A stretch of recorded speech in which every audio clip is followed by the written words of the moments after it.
From the inside out, we need to be better. Downside is worse than the potential upside. I mean, what load of bollocks is that? 33% of our industry is open to work. Do you think it's because it's harder to manage people now than it was 20 years ago? Oh, definitely, because we live in a world of victimhood and wokeness. People are shitting themselves as employees. You think I'm taking the piss? That happened. AI agents are the future. If the question is, do you ever see a time where AI can do the whole estate agency job? I don't see that time ever coming. No. So good or bad recruitment can either scale or destroy your agency business. Are you wasting hours on CVs, bad interviews, and paying huge recruitment fees? If so, there's a smarter way. Inside Talent is the Netflix of estate agency recruitment. They hire, train, and retain all under your brand for one simple monthly fee. So, podcast listeners, you're going to love this. Look out and make sure you lock this down. It's 10% off their yearly subscription when you contact the team at Inside Talent and quote #Showdown. Now, you need to check them out, don't you? www.insidetalent.com. Inside Talent, smarter hiring made simple. Welcome to Estate Agent Showdown, and what a pair of steady guests I've got for you today. Some of property industry's finest, elite. Look at how well you're looking, Josh. Am I allowed to say anything on that? When you say well, you mean skinny? He's been telling me, I'm up against quirky. Do I need to know what to say? No, they don't have a clue what we're going to talk about like today. Sitting next to a skeleton. Thank God for Ozempic. That's what I thought you were working out, buddy. Obviously, daily, yeah. Okay, well, look, thanks for coming along. I know you've made your way up here to Peterborough, and you've got to get off in about an hour, is that right? Yeah. He's going to go to a social event, is that right? Agents Giving Golf Day. Doing my bit for charity. Okay, yeah. Where are we? I don't even Peterborough. know. Peterborough. Never been Have up you been north. there before? This is north, isn't it? This is north. This is up north. Well, exactly. Nosebleed exactly territory. Here's a bit. Thanks for joining me, guys. Look, first question. So let's talk about estate agency, right? Let's talk about estate agency. What's killing estate agency careers more? Bad PR or marketing or bad recruitment? Who wants to go first? That's a good question. Did you write that? I did, actually. Did you? You didn't have someone come in and do that? No, he sent me a question. He sent me a question that I should ask Josh. I might keep that up my sleeve for later on. I can't remember what it was. Thanks very much for that. Looking forward to So come on, tell me what you think. So bad PR or bad recruitment, is one of them worse than the other in terms of killing estate agency, the industry or careers? I would say careers. Let's start with careers because we're talking about recruitment here. Okay. Would you like me to go first? I'm going to jump in this one. Go on then. Go for it. So I think obviously recruitment, clearly. And I do think that people are your biggest asset, and recruitment always happens when you've got a burning platform and you hire out of quick need reaction. So we've got a notice come in, we've got somebody gone on maternity leave, and you hire without really thinking about it and all planning. So I think as an industry, we hire when we really are desperate, and desperate hiring leads to failure. And if you look at stats out there, the average amount of time someone stays in a job is 17 months. As an estate agent? As an estate agent, which is a huge and is that issue. corporate or is that That's both? generic. or- That's It's generic. across the industry, nationwide. 17 months. 17 months is the average. And then how tenure. long does it take to really get going in a organisation or in a role as an 6 estate months. agent? 6 months, and it takes them 4 months to find the person in the first place. So it's a long time and a long process to find somebody that's not going to stay long term with your business. And we've got a 48% attrition rate as an industry as well. So you hire 10 people in January 2025. By the time the next January comes along, only 5 of them are left. That is a big issue. So I do think hiring is obviously a big issue. And they're expensive mistakes, right? Really expensive. Yeah. So I mean, the two things are linked, aren't they? So can anyone put their finger on a person they know in estate agency that went through school and university desperate to forge a career in estate agency? I can't think of That one. doesn't really happen. Everyone that I talk to, and I can't honestly think of any exceptions. Simon Gates. Okay. Did he? I think he did. Did he? He's The only in one. the minority. He is. I'm no longer an estate agent. and he's Yeah. no longer an estate No, agent. so Yeah. as per the attrition comment. So I mean, I got into estate agency, I suppose, because my family were estate agents. So, but again, I think that's the exception. I think the majority of people that are in agency have almost gone into it accidentally. And I think that's because of the PR that the industry has. So there isn't that much good PR. There's certainly not much, if any, in the way of industry-related positive PR that bigs up the sector. So I'm not talking about doing PR for individual businesses. But we as a sector suffer because we've got a really bad perception by way of the public and a really bad perception that I guess is because of that the media love to push and exaggerate and so on.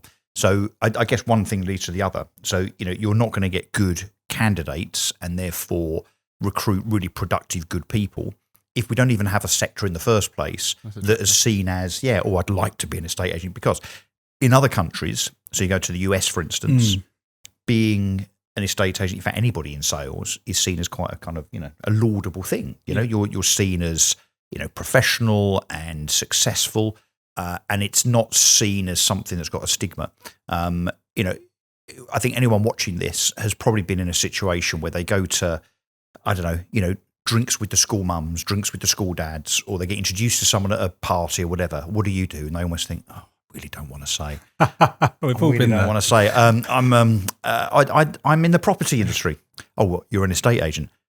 Yeah, but it shouldn't be that way. It should not be like that. It shouldn't be that way. So there is an issue that needs to be resolved, but then you have to resolve that from the inside out. So how would you do that with PR though? So let's take the industry. Let's widen it again. So how would you change that perception?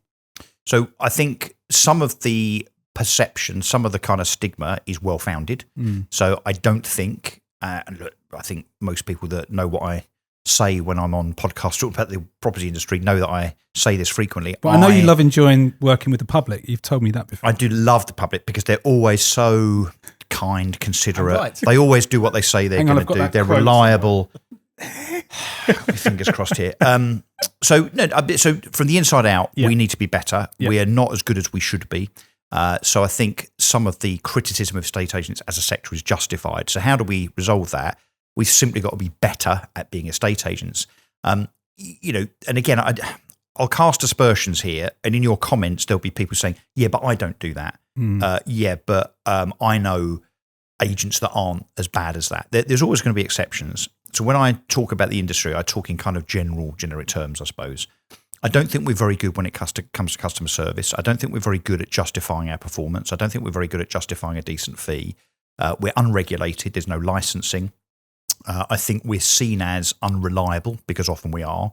I think also there's an element of desperation where because a neg in a corporate, and Josh might disagree with this, but a neg in a corporate that banks a $5,000 fee and earns 5% of that, 250 quid, it means that because it's actually quite a low paid job, to end up earning that 250 quid enough to have a good living, you end up being a bit desperate. And when I say desperate, I mean in terms of the way you deal with people. So do estate agents in Britain fib a little bit about the property, about the chain, about timescales, timelines to come? I mean, yes, of course they do. So that all then goes into the pot, which means people come out of the estate agency experience thinking, yeah, that actually wasn't very good. So the stigma self-perpetuates, if you know what I mean. Yeah. So that was a long answer. My short answer. Well, you said we've got 3 hours, didn't you, of this podcast? Right. This will be the longest podcast you ever Russ likes watched. to talk. Yeah. He talks a lot of sense. Yeah. Well, in some respects. A couple of people say that. So I think it all starts with licensing. Okay, so you would go as far as to say that will make the biggest We've got to have change. licensing, and it's got to be proper. And I don't just mean, no disrespect to Property Mark, Arla, the Guild, FIA, they're all great as trade bodies, but you need a proper licensing regime with teeth. What's the difference? So the difference is you've got to have a regime where people can be suspended, can be kicked out, and not just fined like Property Mark do, but of course you've got the ombudsman schemes which can compensate the public. But there's no scheme that says, actually, Matt, you've messed up on that offer. You didn't put that offer forward, or you put an offer forward and you only recommended its acceptance because they were doing their mortgage and their conveyancing through you. Obviously, I'm not talking about any big corporates in particular here that might do that. You're therefore suspended. Talk about that You're therefore suspended for a month. So you can't operate. Okay, so you can literally suspend them trading. And that's what I mean by having teeth. Right. So that then means behaviour becomes better, which means service becomes better, performance becomes better. We then justify higher fees. And over a period of time, with a bit of PR, I mean, I don't know if anyone knows anyone that does PR in property, but with a bit of PR, that kind of reputation could be lifted. Because where is it in the order of play of professions? It's quite low, isn't it, in a trusted reputation? But that's no big, journalists, I think, are no worse. big surprise. Tabloid journalists, MPs? traffic wardens, Bankers. politicians, bankers, yeah. Estate agents. Yeah. So PR is all about what? Making sure that the industry's seen in the best light, as opposed to the light that it currently sits. Yeah, but it has to be authentic. Mm. So, you can laugh about what PR is, and you can take it to a political extreme, which is the whole Alistair Campbell, the thick of it, spin type stuff. Mm. But actually, in my book, if you're going to PR something, a person, business, or an industry, there has to be some credibility and authenticity to it in the first place, because otherwise people look at it. It's a bit like, and I don't want to get too political here, but it's a bit like, we're recording this 24 hours before local elections across Britain. Already you've got all the political parties saying, we're doing this and we're fantastic. I saw something from the Labour Party yesterday saying that they are saving people on their energy bills and protecting our borders. And I'm thinking, that might actually be a lie. I don't think I believe you. So it must or be. they take down the opposition. Yeah, but I'm using that example. Estate agents do. I'm not trying to be political. I'm using that as an example that you have to say stuff that is broadly true and then leverage it rather than just bloody make stuff up. But you're an observer of many businesses. You work with lots of businesses, Josh. You must see the amount of hard work that goes in to the industry in terms of hiring, attraction, training, development. You help a lot of people go up the career ladder as well.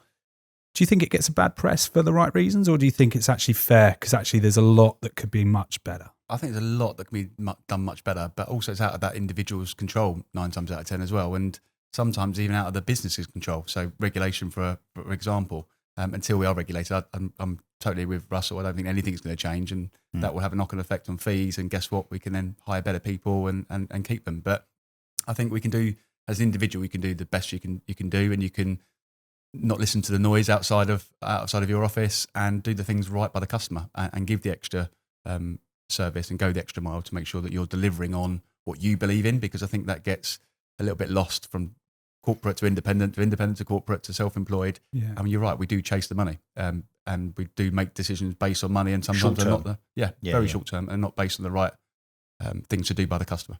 On that note, can I just add, where, as Josh talks about, people, I don't think the industry is blessed with people at the top of the sector. Mm-hmm. So I don't know how when you get a brief, right, which is find me the CEO of X, find me the chief marketing officer or the chief financial officer or a managing director of Y, whether it's a big estate agency business or a portal or a big supplier, you must scratch your head. Yeah, because I don't think the industry is blessed with, I remember, growing up as a kid, walking around the dining room table with my grandfather, my dad, and my 2 uncles sitting there talking about estate agency. That was in the days of, the likes of John Bairstow and, Harry Hill and Grenville Turner and, big personalities. Where are they? They're just not there, right? So, and the Why do you think that is? I think the whole industry's changed. I'm having a conversation with a colleague only this week, which is that it was a very much a corporate. The banks came in, they bought up the corporates. If you look at the corporates now, there's one left. It's now a franchise business or it's owned by private equity. And I think that will change again over the next 10 to 20 years, and how that looks, who knows? It might become more self-employed or more franchising. But the rise of them individuals, they've just gone, and it's now owned by private equity. Is that because the attraction's not there for those roles, or it's just the talent's not there? I don't know. I suppose it goes back to what we were just saying. If you've got an industry that's full of stigma and where people don't really see that it's a career for them by choice, then you're not going to attract people like Harry Hill, Grenville Turner and the such like that want to go into it in the first place. But there was stigma before, because Grenville, I think, came from one of the banks. Can't remember which one now, into Countrywide. And I know Harry, but I think I swear it's maybe surveying background. I can't remember exactly. The stigma's been there for such a long time, isn't it? Yeah, I guess so, but it hasn't.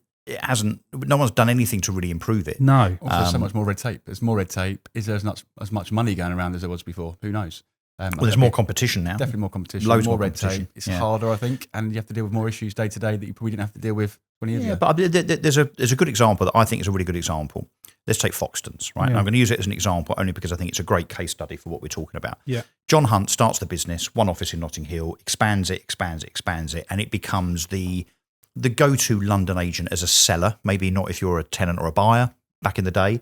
I think that's changed now, by the way, but you were definitely you definitely wanted Foxtons on your side as a seller, right? Yeah. It then goes through the kind of BC Partners sale and then lists on the stock exchange. And then along comes a new CEO, Nick Budden, who's very capable, but very private equity. Below the radar, no one knows who he is. He doesn't say anything, doesn't put his head above the parapet. Culture gets lost, performance goes down, share price goes down, right? By the way, I'm not just being critical. That happened, right? That's just a matter of fact. Then Guy Kittins comes back, who's an ex-branch manager of Foxtons from the John Hunt days. So he was a branch manager. And he obviously also went to Chesterton. I think he had a brief spell at Savills. The point being, he remembers, knows and understands the old Foxtons mojo, the culture.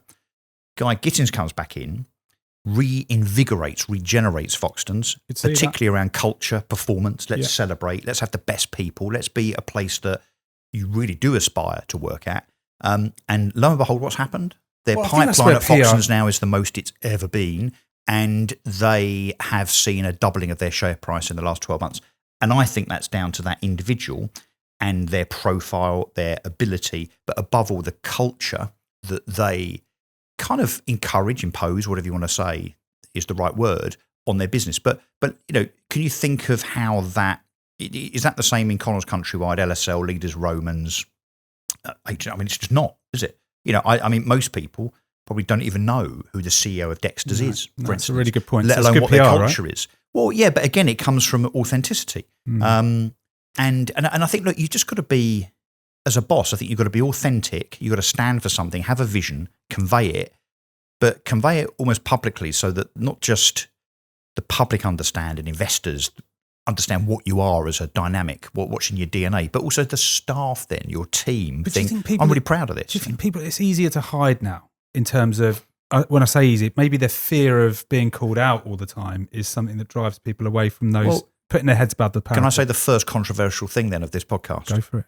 If you are the CEO of a business at the top of the estate agency and you can't sit here in front of a microphone out there. or on Sky News or lead, then you're not. Yeah, but I'm going to say then you're not very good at your job. You shouldn't be in place if you can't run Connells, for instance, or Leaders Romans. Other brands are available, or Rightmove, and hold your own against a journalist or a podcaster without thinking, or your PR internal team saying, "Oh no, I think what's the phrase I heard recently from someone very, very senior."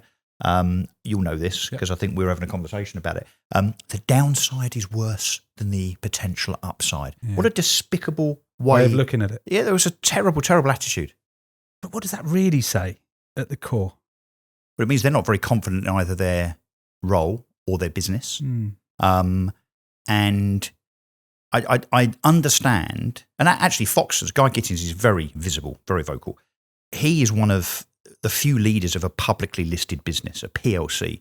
So he has to be ultra careful because if you say the wrong thing, it moves the share price. You get the kind of stock exchange on the phone saying, "Oh, you're not supposed to do that," because it could be seen as manipulative.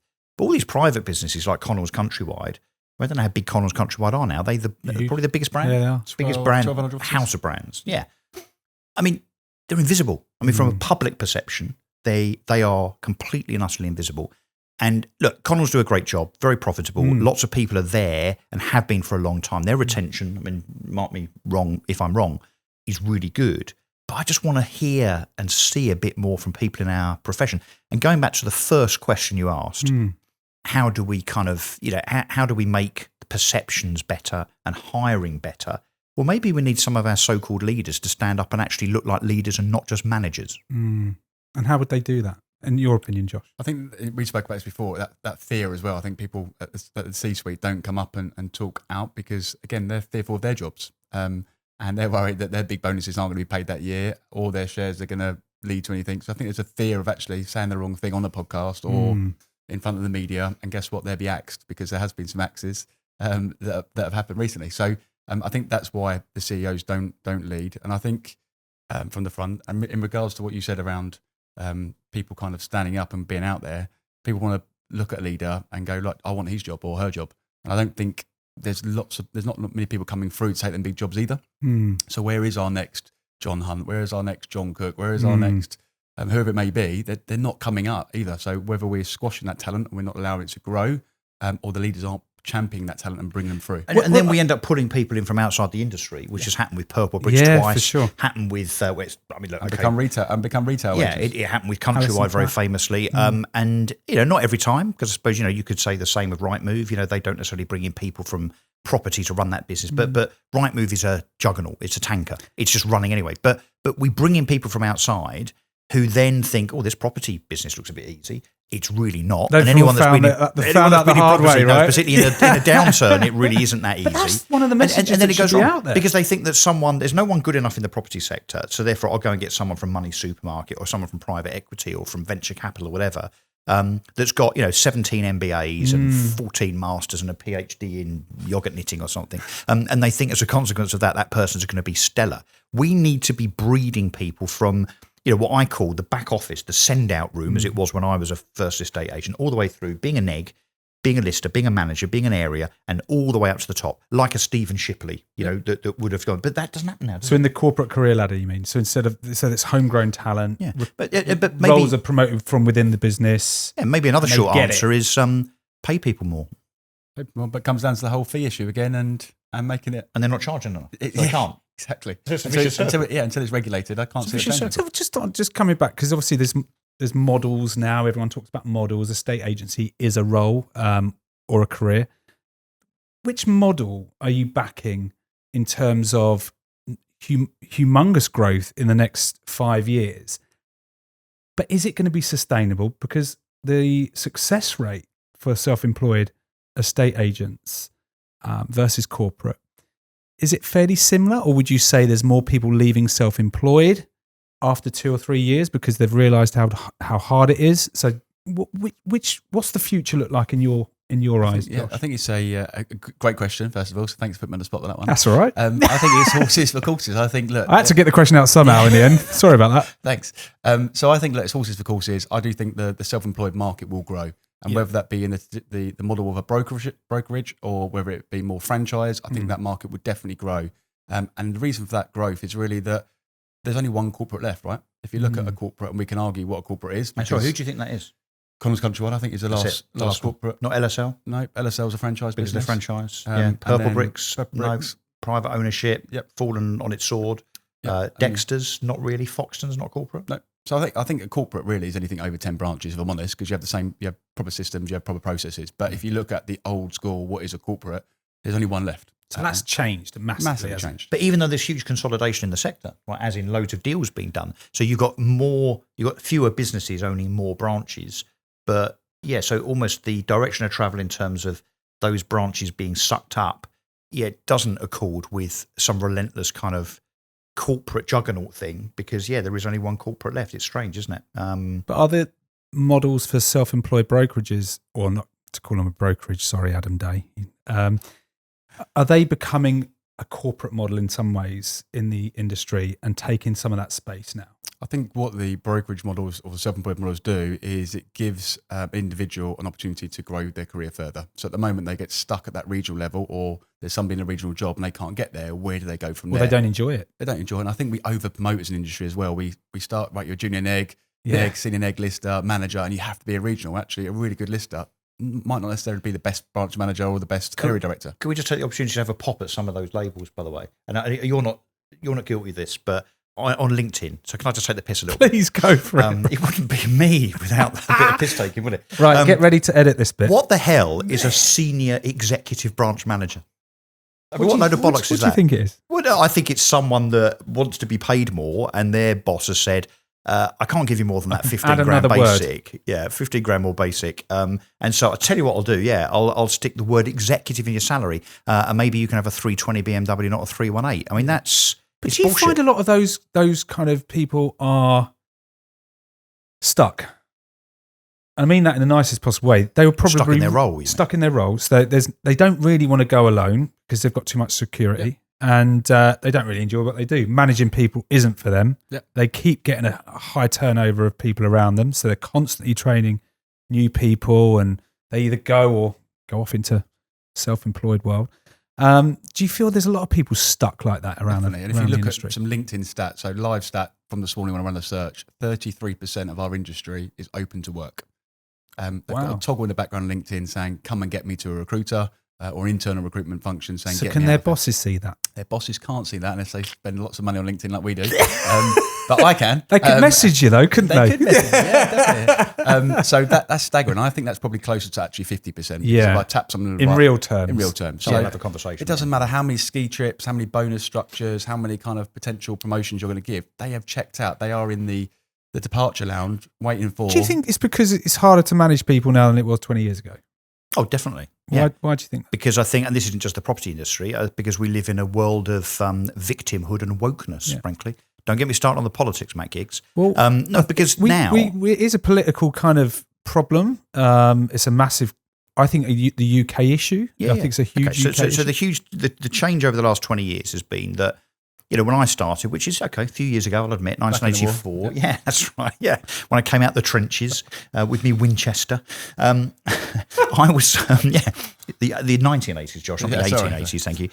No, it was about performance, success, bit of discipline, and if you kind of had a problem, you kind of dealt with it, and hopefully there's some people around you to help you. But if they weren't, kind of sink or swim, right? Yeah. And I think that's a really good thing because I think it allows you to perform, you learn from your mistakes, and you become resilient and successful. What we now have, particularly in a generation of people under 30, is generally a victim-type mentality. If they don't want to do something, they all come up with a load of excuses as to why, because they feel victimised, they feel bullied. Then there's the whole mental health thing. Now, I'll tread carefully here because I don't want people thinking that I don't think there's such a thing as a mental health problem. Of course there is. And we've got people in our industry like Ben Madden and Christian Byfield that talk about this a lot, and it's valid, right? Yeah, so let's just make that clear. It's really, really valid. However, when you've got nationally 1 million people off work that are economically active but refuse to work because they say they have anxiety, because they don't like the way the pot plant looks in the corner of the office, or they don't like the fact that the vending machine's got warm water in it, not cold. He's off and running. Or they don't like the boss because the boss looked at them a funny way last Tuesday. No, I might be exaggerating slightly, but this is where they start playing the mental health card. So we've got people so you can't fire people, inverted commas. Well, it's getting harder now. Everything is sexist, misogynist, everything's racist, everything's this and the other. People are, as employers, let's just tell it how it is. People are shitting themselves as employers because you have to walk on eggshells every day just in case someone says, I don't like what you said. We've got legislation coming that will bestow upon employers the obligation not to allow their employees to be offended. What the hell does that mean? What does being offended mean? No one's got the right. I am on a rant now. No one's got the right not to be offended. And the bar. So my bar of offence, let's be honest, is probably here. Somebody else's might be down here. Who arbiters? Am I right to think that Ricky Gervais talks about this? You choose to be offended, right? So some people want to be offended. But they can play the card, but that's right? What I'm saying. And now I can have 3 days off. Yeah. Now I can kind of claim on the social. Especially if you haven't hit that KPI or that particular target that month. Guess what? You're quite an easy. So there's this cohort though that are sat there stuck because it's harder to manage the people around them. They don't enjoy it. They can't have the difficult conversations which you probably would have had 20 years ago. In the car park normally. And many of those conversations may have paid off in terms of helping the person create a bit of awareness. And then you've cleared the air, and then off we go again. Yep. But now that's way more difficult than it's ever been. Much more hard. It's much harder as an employer, particularly in a corporate, where a lot of corporates will be very concerned about, reputation, about being sued, about compliance, and as a consequence, they're kind of probably even more cautious than they should be. The minute someone says, "I feel intimidated," or "I feel this," or "I'm anxious," or "I'm a bit depressed today," all of a sudden they've got a kind of £100 an hour counsellor ringing them saying, should we sit down and talk about this? And I just think, notwithstanding genuine mental health issues, I get it. I really do. And I've been surrounded by people, maybe I'm the common denominator actually, that have had mental health issues. I think you might be, mate. I think it works the other way around as well. So we've heard recently as well that there's been some change in the guards in certain organisations. And there's lots of people that have moved because of that change in the guard, because actually that guard did have their back, especially around people and managing people. And once that guard's gone, guess what? They're going to But you talking about purple bricks? No, can't possibly comment. But relationships are a part of the workplace, right? Yeah. Building great relationships, trust, and trust comes with having difficult conversations. So what we're saying is you can't really have a difficult conversation anymore. And that's one of the reasons why people get stuck. Yeah. But isn't that the same reason why you might not succeed as an agent? Because you won't go and sit with that vendor and actually talk about price or talk about strategy. Or what if your manager says to you, one of my favourite subjects is door knocking. Your manager says, right, we're really quiet and we've got 4 competitors up the road that are listing more than us. You've got to go and knock on a few doors.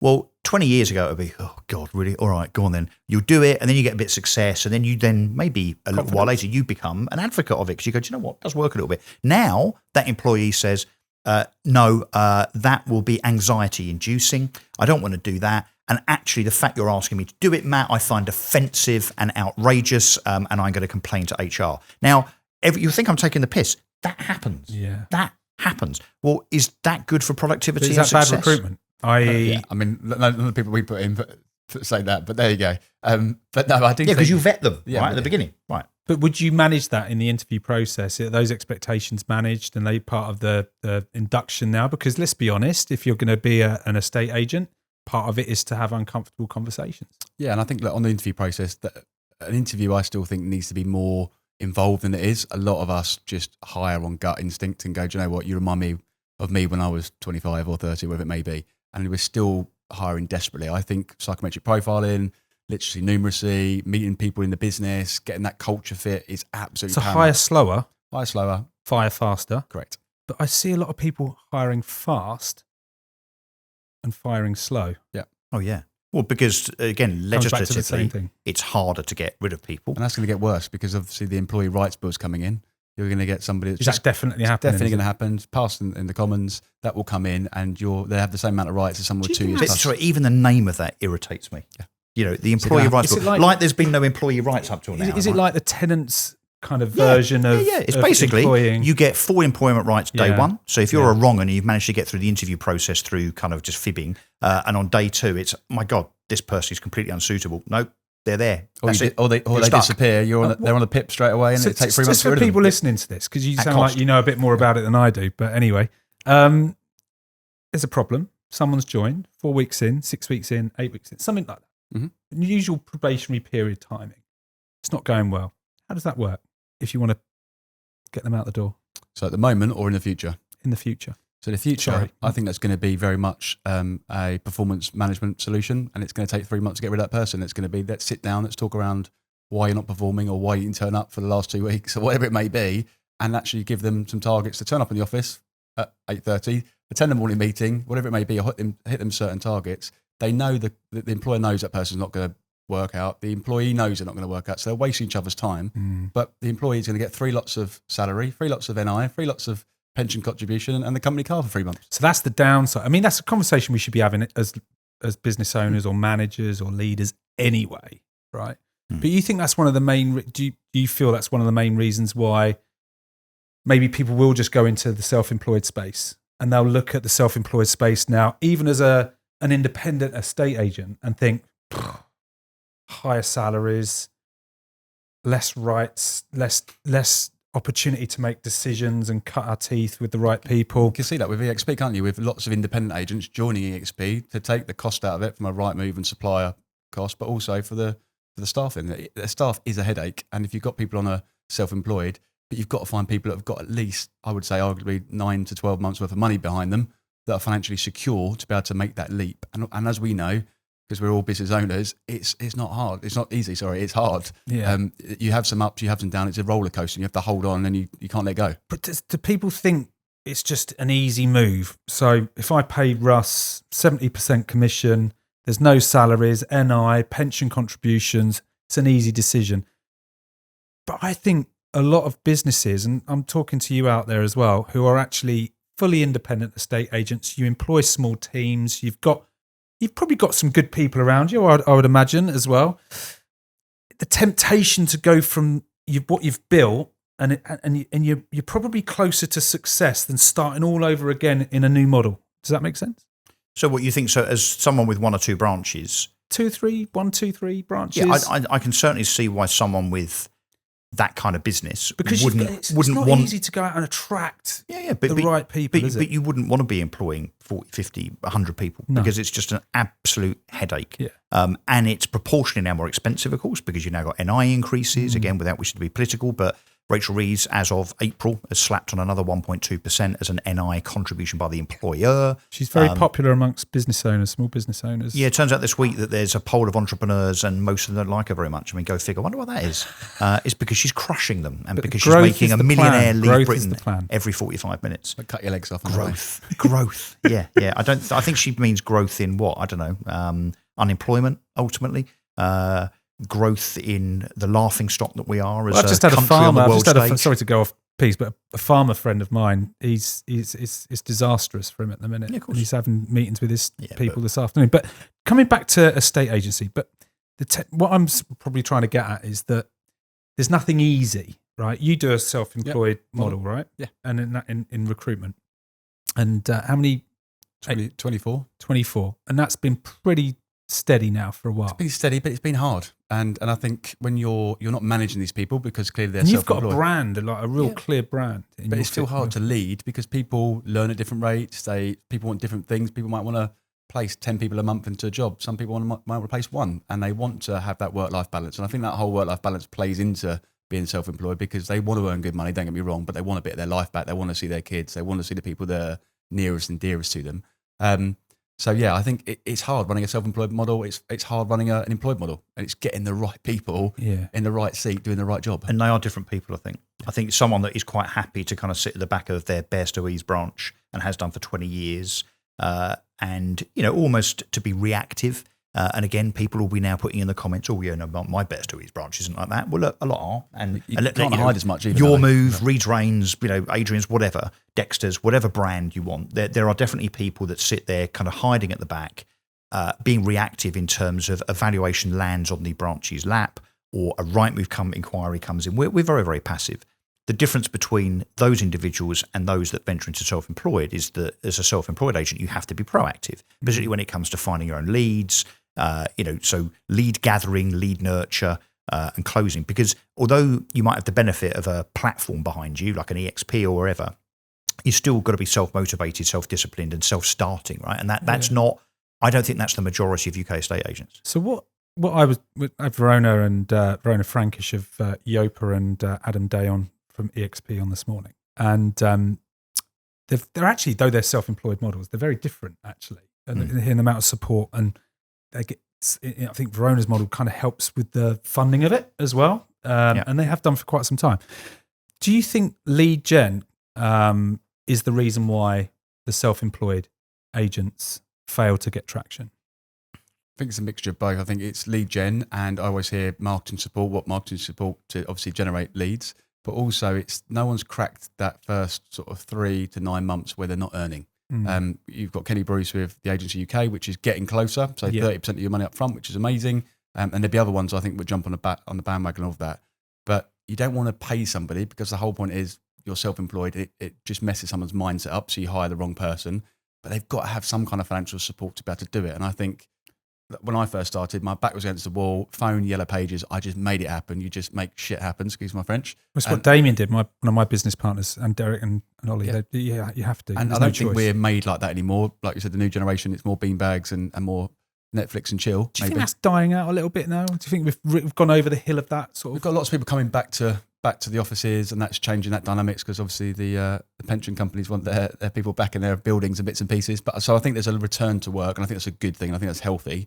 But there's lots of people that do want the hybrid work, and that's fine as well. It's just I think it's horses for courses and finding the right person in that right seat. So back to your question earlier on, what model, if you like, would you back? I'm a massive fan of self-employed, and not least because actually we think in this country as an employed agent on your 15k basic with a car and 5% of what you bring in. Moved on a little bit from there, mate, but yeah. Yeah. No, but generally speaking, generally speaking, we think that is the norm. Actually, globally, that is not the norm, right? No. The norm is self-employed, no basic, and you'll move from a Compass to a kind of Caldwell Banker to a Century 21 to an EXP, whatever. Yeah, they do, but it's the same basic thing. So the splits might be different, and rev share might be different, but basically, no, I think it is, but we have got a long way to go, and this is going to be my point about the self-employed model. So I am a huge fan, and whether it's EXP, whether it's Keller, which obviously I was involved with up until 3 or 4 years ago, the Agency UK, Horton's, Yopa, whatever, I think that the jump from being an employed agent in that culture to being a self-employed agent, whereby you're not just on your own in terms of lead gen, lead nurture and door knocking or whatever, but also when it comes to doing your VAT, making sure your bills are paid, understanding how your website should look. You're on your own completely. That's the gap that hasn't been filled. It's not just the first for their taxes. Yeah, but it's and not just everything the first 3 or 6 months. And Josh is right. That first 3 to 6 months, I think, by the way, by some platforms, not all, that is undersold. So it's not explained. And I've heard these conversations where, of course, obviously, look, you've got a list before you can sell, before you can complete, but it's glossed over by some of those platforms. The reality is, in my book, you're not going to earn meaningful money as a new self-employed agent for 12 months. Not 6 months, 12 months, right? Because you've got to list it, which will take you a couple of months. I'd say even longer. I'd say 18 months. There you go. Right, but some of those platforms are peddling that, within 6 months. So that's not going to happen. So there is the money side of it in terms of monetization. What's the reality of when you monetize? 12 to 18 months, not 6 months. But the other truth that is kind of buried is, yes, you're on your own. You've got flexibility. Go pick up the kids. You can do this. You can do that. You can go and play golf whenever you want, like Josh does. 3 kids, 7 days a week, work. and so on. So you can do that. But it's not really articulated how hard it is to set up the company, maintain the bank account, when you've got to register for VAT. What do you do in terms of end of year? What do you do about your HMRC? That's, I think, the thing that also catches agents out, because you might be the best lister in Ely or in Aylesbury. That doesn't mean you're brilliant when it comes to running a business. No, and you don't get taught business skills at school, do you? Right. So cash flow is king, as we all know. No one teaches that when you go self-employed. I'm a great lister. I've worked at Spice of Heart. Great. Now here you go. Here's a platform to plug into. But how are you going to pay yourself? All your other people you need to pay. Sort out all your taxes, like you said, your VAT man. Lots of people go, I'll just spend that. And then that's where lots of self-employed agents and recruiters, for example, spend their money and go, we can't do this anymore. Do you think a lot of them are spending a lot of time doing a lot of things and not doing the thing that they need to do more? I suspect they don't have a regular plan in terms of what Monday to Friday actually looks like. Yeah. As in, this is what I always do on Monday morning. Absolutely. This is what I always do on Tuesday afternoon. But do you think they do in Australia and America? And, yeah, I think so. I think so, because it's more embedded as a culture. So, lead generation. So, finding leads, I think, is a much, much bigger part of an American or an Australian's day. You think that comes back down to just being proud about what you do and what you serve and how you do it and those kind of things? Yeah, but and in the UK, they're a bit like... But we don't know any better, because if you're sitting there at, I don't know, again, name any estate agency business. Let's call on Dexter's again for the sake of this example.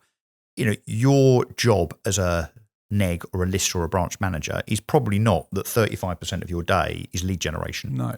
Or going back into your database from 6 months ago, 6 years ago, to start ringing former buyers, people that registered but didn't buy, people that did actually sell, landlords that might now be looking to sell. We waste our data left, right and centre. So I think there's a massive underestimation. I also think that there's a lot of agents that, either because they haven't been taught that in terms of culture by the corporates, by the big independents, they underestimate how hard it is. And I think the trapping of being on your own and thinking, maybe I can have an extra hour in bed. Maybe I can go and play golf every Tuesday. Maybe I can do this, that, and the other. I'm afraid the self-employed agents I know that genuinely earn 6 figures, mentioning no names, but there are quite a few of them, as you know. Yeah. Some agents will say, they don't exist. You can't earn 100 grand as an agent. They really do. Yeah. I know people that earn 200, 300, 400 grand as an agent in Britain right now. But guess what they do? They not only graft, so they're on it 5-6 days a week. They also invest in teams. And when I say teams, I mean leverage around admin, maybe someone to do their social media and so on. Got to invest in it. If you're an agent sitting there thinking, I had 45 grand at Bairstows last year, I'll become self-employed, I might earn 80, and I only have to work 3 days a week.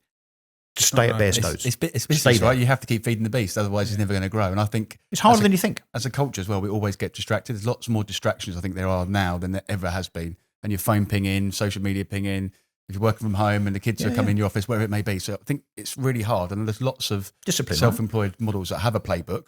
And this is what you do between 9 and 10 and 11 till 12 and so on. But when someone knocks on your door or you have a puncher or whatever it may be, it's really hard to stick on that. And that's where we see lots of people fall down, because they might have a playbook, they might have a brand, they might have a website, but they just can't stick to it. Do you think, though, when they get to if let's say there is a success story and a year, 18 months in, what's their biggest challenge then if they're just a sole trader, if you like? Growing a business, because it's very lifestyle. So and the people are coming to them, they want Russell to to deal with everything, right? It's definitely changing. It's changing from a lifestyle business to a business, and you can only do that with leveraging more people around you. Yeah, leveraging, but also coming off the tools. I won't mention any names, but I rang a particularly well-known person in the world of self-employed agency that happens to kind of run one of the platforms this morning, and they weren't available.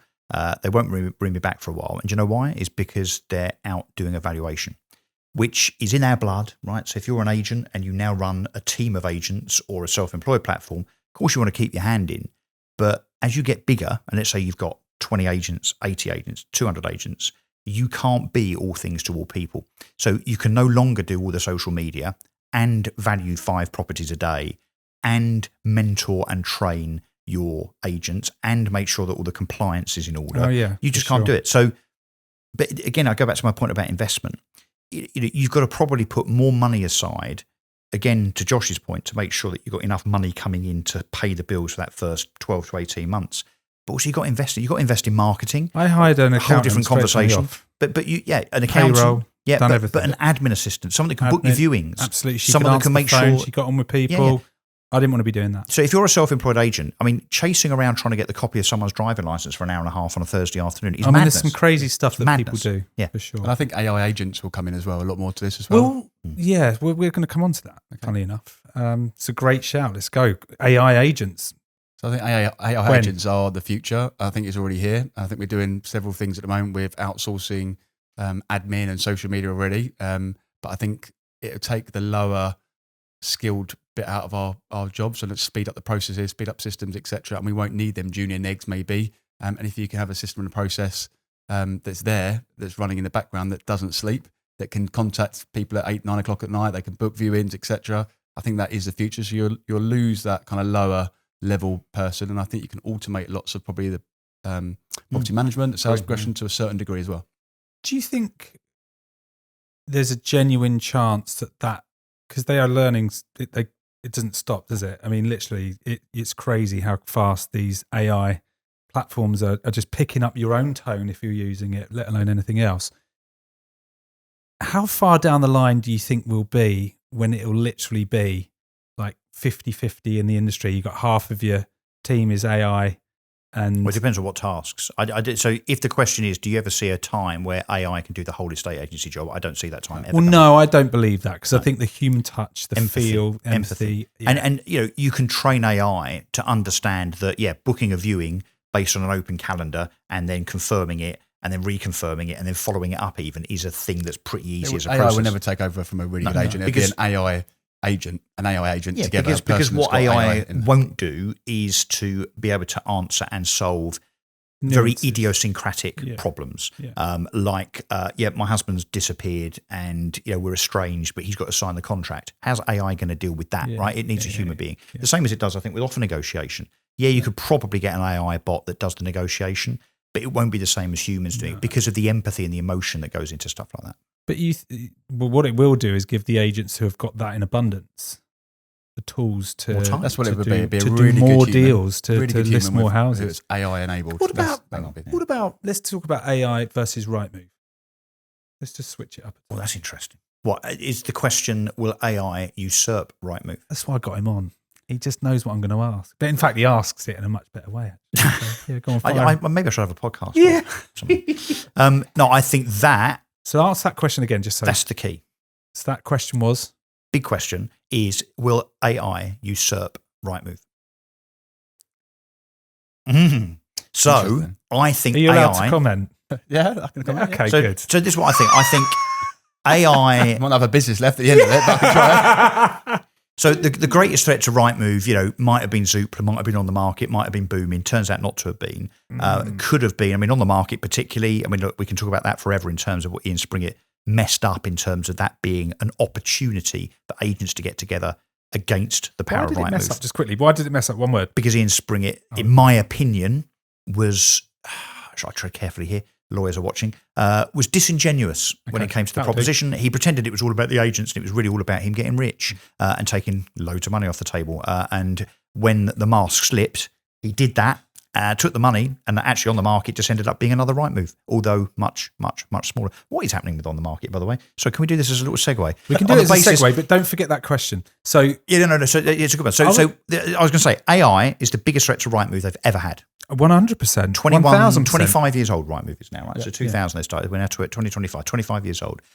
AI, it won't be that Rightmove don't exist anymore, but the Rightmove database will be crawled by AI when someone goes to Grok or to ChatGPT and says, 3-bedroom, semi-detached house, roses around the door, cul-de-sac, only 5 other houses, garden must be 80 foot long or more, 30 minutes commute of London. You're going to get an answer that might include some Rightmove stuff, but it won't mean that people have gone to Rightmove to get that result. That's the threat to Rightmove. And that means that the searches are different. Well, it means that Rightmove won't hold the power in terms of where that stock is. So they can't go to agents. What you could then correct data. So if the three of us at the moment, let's say we're 3 different estate agency businesses, and which one would be the best, do you think? Well, obviously mine, but let's say that apart from me with the biggest market share, there's Giggs and Co. and there's Rayner and Company. Yeah, you've got cheap fees, Ross. That's yeah. But it'll be funnier if you come into my office. It'll be a laugh. And we don't last very long either. Yeah, and you're driving around in a Porsche. You're guaranteed straight talking sense and honest advice from Quirk and Co. No, but what happens now? We all go to Rightmove, and that's where people go. In the future, you'd think actually this move against Rightmove, which is I'm going to abandon them, like that guy that I was slating on LinkedIn the other day. I can't remember his name now.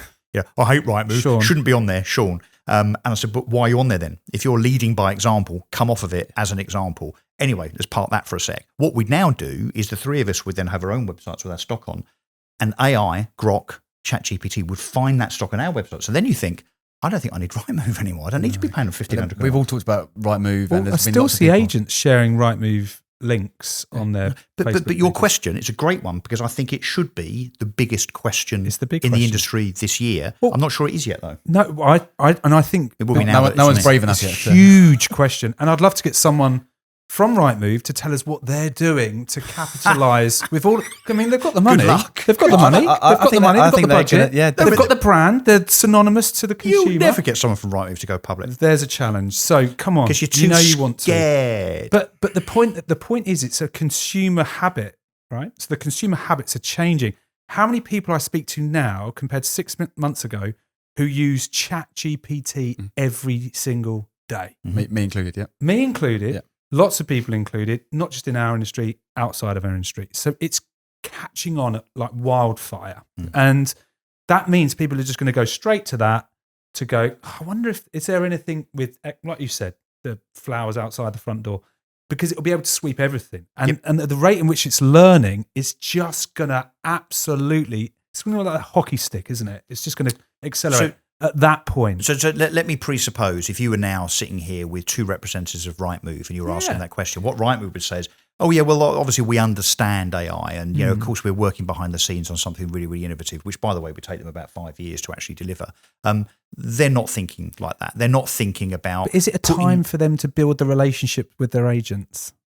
You're almost laughing as you say that. I'm just thinking. Build a relationship. Because That'd be the nice. agents hold the cards, right? No, but and yeah. Sean's point, actually, that Sean was, you know, like Netflix have, they pay for the shows. Right? You're going to have to get him on to be the right to reply. I will. And I'll get Rightmove on as well. I don't dislike him, by the way. No. But I had he to raises a call really him good out. point. He raises a good point, but what he wasn't doing is verifying that with his own decision, right?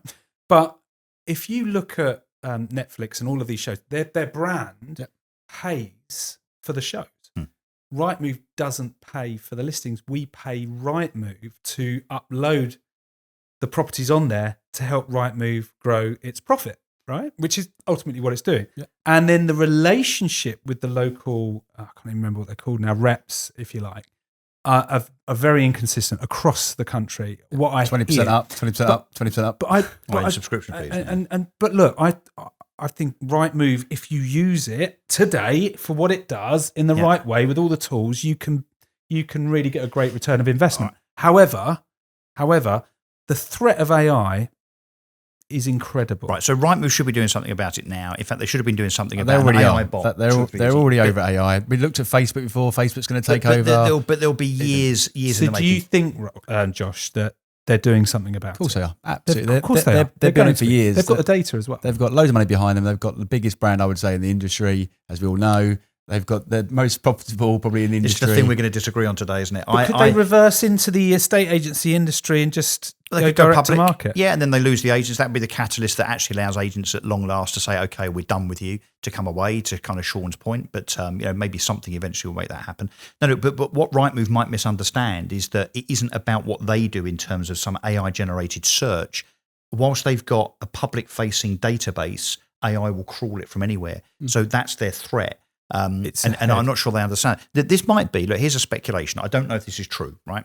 But I had a conversation the other day about On the Market and the fact that CoStar bought them 3 years ago? Yeah.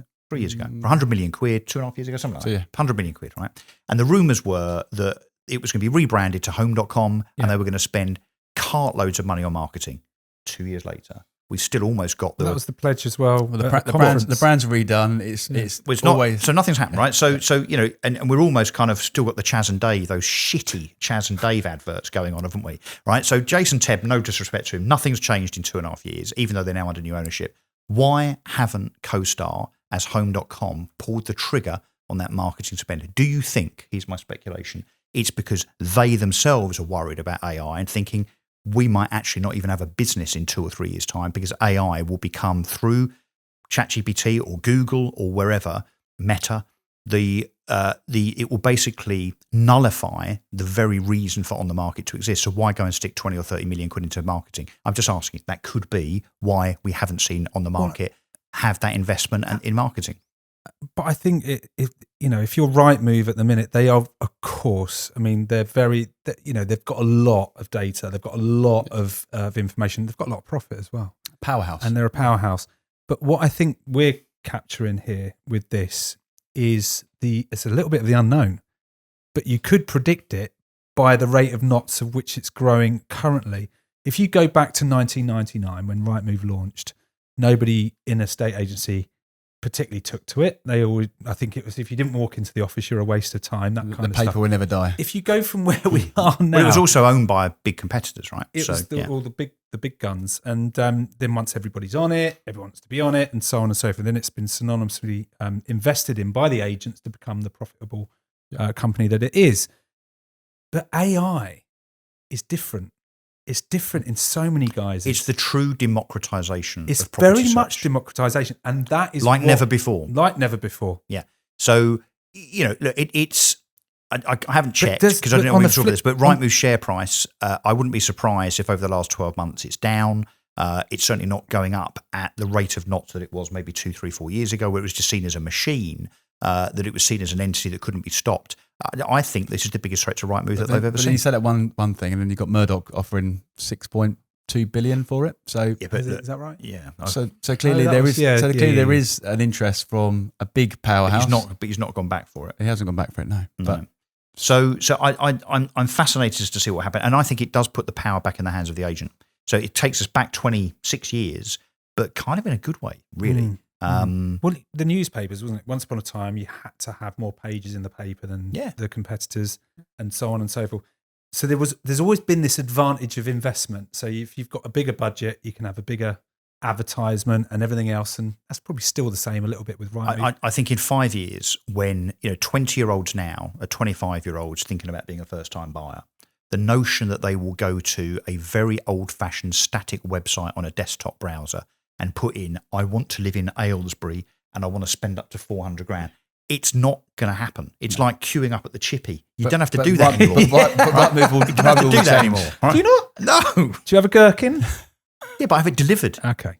But also let Rightmove so you don't go in your Porsche and stink the car out. And collect it. Well, look, I think the other thing is, though, but should agents fear AI in terms of how people search for houses, and could that be reversed on them? Being fair to Rightmove, I'm the host. I've got to be impartial.